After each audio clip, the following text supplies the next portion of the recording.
आपने भी ये बात ज़रूर सुनी होगी कि जब से नीतीश कुमार महागठबंधन के तरफ गए हैं उसके बाद से भारतीय जनता पार्टी लगातार स्ट्रेटजी बना रही है और इस स्ट्रेटजी में नीतीश कुमार को कैसे डाउन किया जाए, नीतीश कुमार को कैसे सत्ता से बाहर किया जाए, इसकी जुगाड़ में और इसके रणनीति बनाने में भारतीय जनता पार्टी लग गई है। इस रणनीति में कहा जा रहा था कि हिस्सा चिराग पासवान भी हैं और आरसीपी सिंह भी हैं। भारतीय जनता पार्टी अपने स्तर से जो योजनाएं बना रही हैं उस योजनाओं के क्रियान्वयन के लिए इन लोगों को जिम्मेवारी दी गई है। अब इसमें कितनी सच्चाई है ये तो बात अलग है, लेकिन इतना तय मान के चलिए कि आज से 50-55 दिन पहले जब नीतीश कुमार एनडीए का हिस्सा हुआ करते थे तब तेजस्वी यादव नीतीश कुमार को सत्ता से बेदखल करके खुद मुख्यमंत्री बनना चाहते थे, लेकिन अचानक से नीतीश कुमार ने ये मौका उनके हाथ से छीन लिया और उन्हें मुख्यमंत्री नहीं बल्कि उप मुख्यमंत्री की कुर्सी दे दी। वहीं दूसरी तरफ आपने देखा होगा कि किस तरह से चिराग पासवान 2020 से लगातार नीतीश कुमार की बखिया उधेड़ रहे हैं। यहाँ तक कि 2020 के चुनाव में नीतीश कुमार की जो कम सीटें आई उसमें अहम भूमिका चिराग पासवान की रही।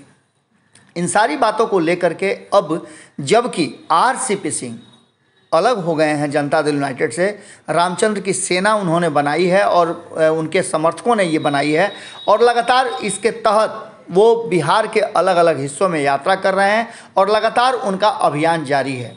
इसी बीच में आपने देखा होगा कि कल नरेंद्र मोदी और अमित शाह के रणनीतियों के खिलाफ जनता दल यूनाइटेड ने बिहार में कार्यकर्ताओं के साथ सतर्कता और जागरूकता अभियान चलाया था। इसके लिए सड़क पर उतरे थे और बड़े बड़े नेता इस पर नीतीश कुमार को छोड़ करके सड़क पर उतरे थे। वहीं दूसरी तरफ तेजस्वी यादव को भले ही स्लिप ऑफ टंग हो गया हो, लेकिन नीतीश कुमार ने मुख्यमंत्री करार कर दिया। मुख्यमंत्री जैसे ही संबोधन में उन्होंने तेजस्वी यादव को कहा कि हमारे साथ बहुत खुशी की बात है कि बिहार के मुख्यमंत्री तेजस्वी यादव भी बैठे हुए हैं।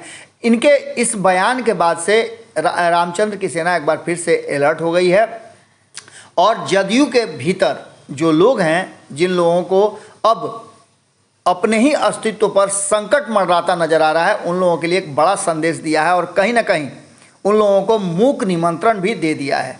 जदयू वाले लोग आज बिहार में सतर्कता और जागरूकता मार्च निकाल रहे थे। ये बातें कहना है रामचंद्र की सेना का और आगे वो कहते हैं कि पता नहीं यह अभियान चलाकर किसको जागरूक करना और सचेत करने की कोशिश की जा रही है, जबकि सच यही है कि सतर्कता और जागरूकता की सर्वाधिक जरूरत जदयू के कार्यकर्ताओं को है। अब आज के ही घटना पर गौर कीजिए कि इधर पार्टी के लोग सड़क पर सतर्कता जागरूकता अभियान में लगे हुए थे, उधर मुख्यमंत्री जी ने मंच से ही अपने संबोधन में तेजस्वी यादव को मुख्यमंत्री कह के संबोधित कर दिया। अब ऐसे में किसे समझाया जाए और किसे समझाने के लिए सड़क पर जागरूकता फैलाने वाले जदयू के महानुभाव अब आगे कैसी रणनीति बनाएंगे। रामचंद्र की सेना का कहना है कि पहले वो अपने सामान्य और क्लाइमेट लीडर को सचेत करें, जो यह भी भूल जाते हैं कि वो खुद मुख्यमंत्री हैं, तेजस्वी यादव नहीं। मुख्यमंत्री जी की मानसिक दिवालियापन इस तेजी से उन पर हावी होने लगी है कि अब उनके कार्य करने की अक्षमता साफ साफ परिलक्षित होने लगा है। जो व्यक्ति खुद को नियंत्रित नहीं कर पा रहा है वो अपनी पार्टी और प्रदेश को क्या नियंत्रित कर पाएगा, ये सवाल खड़ा किया है रामचंद्र की सेना ने और इसके लिए जदयू के लोगों को अलर्ट भी किया है। जदयू की स्थिति कटी पतंग जैसी हो गई है। हालांकि आरसीपी सिंह ने इससे पहले भी बताया था कि डूबती जहाज है, जिसे जिसे उतरना है वो जल्दी उतर जाए। इन सारी बातों को लेकर के आरसीपी की सेना का कहना है कि जो बस हवा के बहाव में विचलन कर रहे हों, ऐसी पतंग का कोई भरोसा नहीं। ये पतंग कब नज़रों से विलुप्त हो जाए इसका पता भी नहीं चलेगा। जदयू के कार्यकर्ताओं ने सचमुच सतर्कता की जागरूकता और सतर्कता की उन्हें ज़रूरत है। मुझे लगता है कि पार्टी के लोग सतर्क और जागरूक होने में देर कर रहे हैं। आप जिसे चिल्ला चिल्लाकर सर्वमान्य नेता कहते फिर रहे हैं, उनकी मानसिक स्थिति कुछ ठीक नहीं लग रही है। घर में भी जब घर का मुखिया जिम्मेवारी उठाने में अक्षम हो जाता है तो घर के किसी अन्य योग्य सदस्य को उसकी जिम्मेवारी दे दी जाती है, लेकिन यहाँ तो आपके सर्वमान्य नेता ने पार्टी के किसी भी सदस्य को इस योग्य समझा ही नहीं है। उन्होंने पड़ोसी के घर में अपना उत्तराधिकारी गोद ले लिया है। अब आपके क्लाइमेट लीडर का आलम यह है कि खुद मुख्यमंत्री रहते हुए अपने उत्तराधिकारी को मुख्यमंत्री कहने लगे हैं। कल अगर जदयू को राजद कहने लगेंगे तो आश्चर्य नहीं होगा।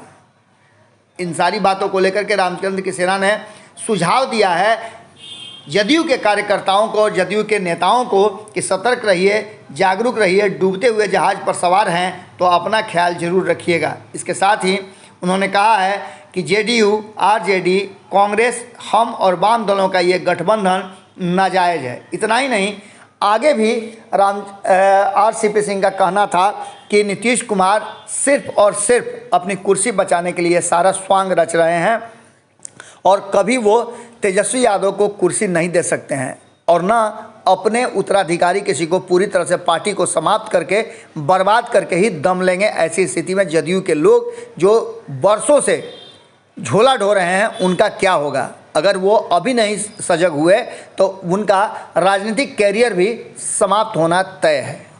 जुड़े रहिएगा भारत लाइव के साथ। बहुत बहुत धन्यवाद। अगर ये वीडियो पसंद आई और वह बिहार के राजनीति और बिहारियत से सरोकार रखेनी तो सब्सक्राइब बटन दबा के चैनल के सब्सक्राइब कर ली। ओजे एगो घंटी बा, ओकरा बटन दबा देला से कुल सटीक और मारक खबर रुआ मुफ्त में मिल जाई। अगर रुआ पत्रकारिता के हमनी के नया प्रयोग में सहयोग कर चाहतानी तो ज्वाइन बटन दबा दी। पेटीएम नंबर नोट कर ली 9386816700। धन्यवाद।